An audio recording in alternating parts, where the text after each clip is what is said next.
नमस्कार बच्चों, मैं संगीता सेन आपकी Hindi teacher Envira online school में आपका स्वागत करती हूँ।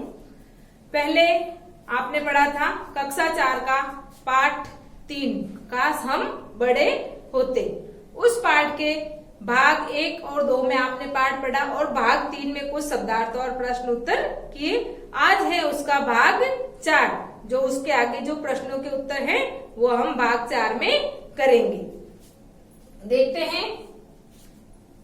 पहला प्रश्न है, सही कथन पर सही, गलत कथन पर गलत का निशान लगाइए। यानी जो सही है उसके ऊपर आपको सही का निशान लगाना है और जो गलत है उसके ऊपर आपको गलत का निशान लगाना है। प्रश्न है, बंटी ने दादाजी को बाजार से नींबू लाने के लिए कहा। क्या इस पाठ के अंदर बंटी दादाजी को नींबू लाने के लिए कहता है? नहीं, किसको कहता है? दादी जी को। तो ये क्या हो गया यहाँ पर? गलत। क्या हो गया? गलत। अगला है, बंटी और मीनू अपने पड़ोसियों से बहुत परेशान थे। क्या बंटी और मीनू दोनों जो बच्चे थे वो अपने पड़ोसियों से परेशान थे? नहीं, वो किससे परेशान थे? अपने माता पिता से, अपने बड़ों से, दादा से, दादी से। क्यों? क्योंकि वो उनको रोक टोक करते थे। तो ये भी यहाँ पर क्या हो गया? गलत। अगला है, बंटी की मम्मी ने खिलौने अलमारी में रखने के लिए कहा।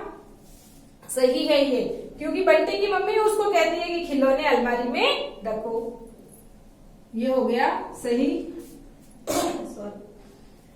बंटी मीनू के घर खाना खाने गया। क्या बंटी मीनू के घर खाना खाने गया था? नहीं, वो किस लिए गया था?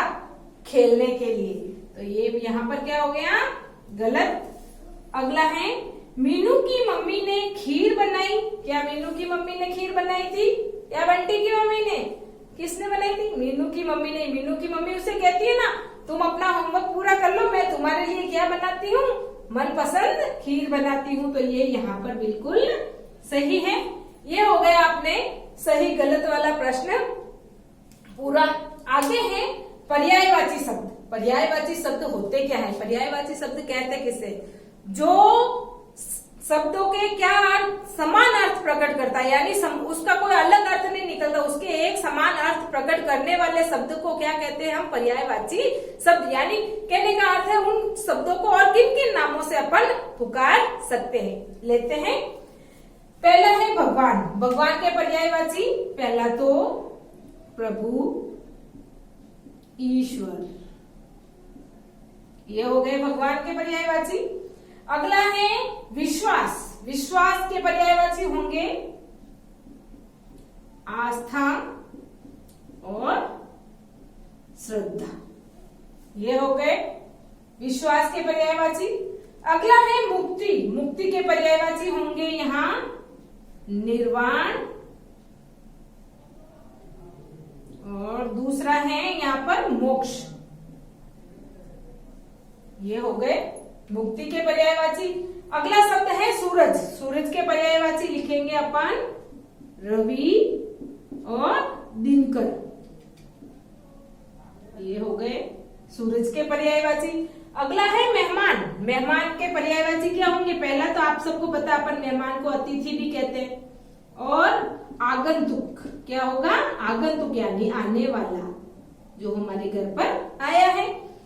अगला है आदेश। आदेश का होगा यहाँ पर आज्ञा या निर्देश। ये हो गए आपकी पाठ्य पुस्तक में जो दिए थे पर्यायवाची शब्द पूरे। लेते हैं इस पाठ के प्रश्नों के उत्तर।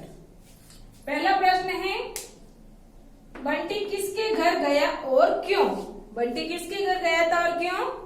बंटी मीनू के घर खेलने के लिए गया था। वो मम्मी को कहता है ना, मैं मीनू के घर खेलने जा रहा हूँ। अगला है, बंटी और मीनू क्यों परेशान थे? बंटी और मीनू क्यों परेशान थे? क्यों? क्योंकि उसके मम्मी पापा, दादा दादी वगैरह सारे दिन उस पर कुछ न कुछ काम करने के लिए कहते रहते, सारे दिन होमवर्क के लिए कहते रहते, तो वो दोनों परेशान थे। इसका उत्तर है, बंटी और मीनू बड़ों के आदेश, रोक टोक व होमवर्क से परेशान थे। उनको अच्छा नहीं लगता था कि उनके बड़े मम्मी पापा, दादा दादी सारे दिन उनको आदेश दे, इसलिए वो क्या थे? उन अपने माता पिता और दादा दादी से परेशान थे। अगला है अगले दिन बंटी की आंख खुली तो वह हैरान क्यों था, यानी जिस दिन बंटी दूसरे दिन अगले दिन उठकर देखता है तो वो हैरान क्यों हो जाता है, क्यों? क्योंकि वो जब देखता है उठकर तो वो क्या बन चुका था, बच्चे से बड़ा बन चुका था, इसलिए वो क्या था, हैरान। तो इसका उत्तर अपन इस प्रकार लिखेंगे, अगले दिन बंटी की आंख खुली तो वह बड़ा हो चुका था, इसलिए वह हैरान था। यानी वो सोच रहा था कि मन ही मन में कि ये सारे दिन बड़े मेरे को आदेश देते हैं, कभी मैं भी बड़ा बनूंगा, लेकिन सचमुच में वो बड़ा बन जाता है। यह देखकर वो हैरान हो जाता है।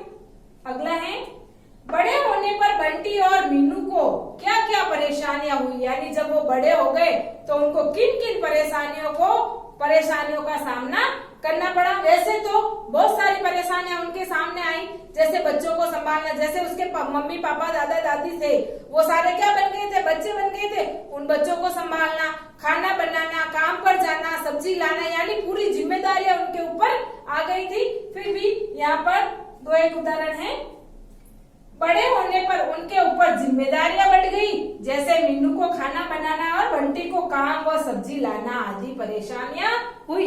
अब वो बच्चे थे, उनको इतनी समझ ही नहीं थी, बड़े तो हो गए, लेकिन अब मीनू को ये नहीं पता था आटा कैसे गूंदना है, और उसको किसको, बंटी को ये नहीं पता सब्जी किस भाव मिलती है, मैं पैसे कहाँ से लाऊं कहाँ से नहीं लाऊं, यानी जिम्मेदारी बढ़ने के कारण उनके ऊपर बहुत सारी परेशानियां आई थी। और वो अंत में क्या कहते हैं कि हम तो बच्चे ही अच्छे, यानी जब हम बड़े हो जाते हैं तो हमारे ऊपर क्या बढ़ जाती है, जिम्मेदारियां बढ़ जाती हैं। जब तक आप बच्चे हो खुल के एंजॉय करो, खुल के खुश रहो, मौज मस्ती करो, और जब बड़े हो जाते हैं तो अपन ये मौज मस्ती वगैरह नहीं कर पाते हैं। तो ये बच्चे भी क्या सोचते हैं बाद में कि हम तो बच्चे ही अच्छे थे, हमें बड़े नहीं बनना है।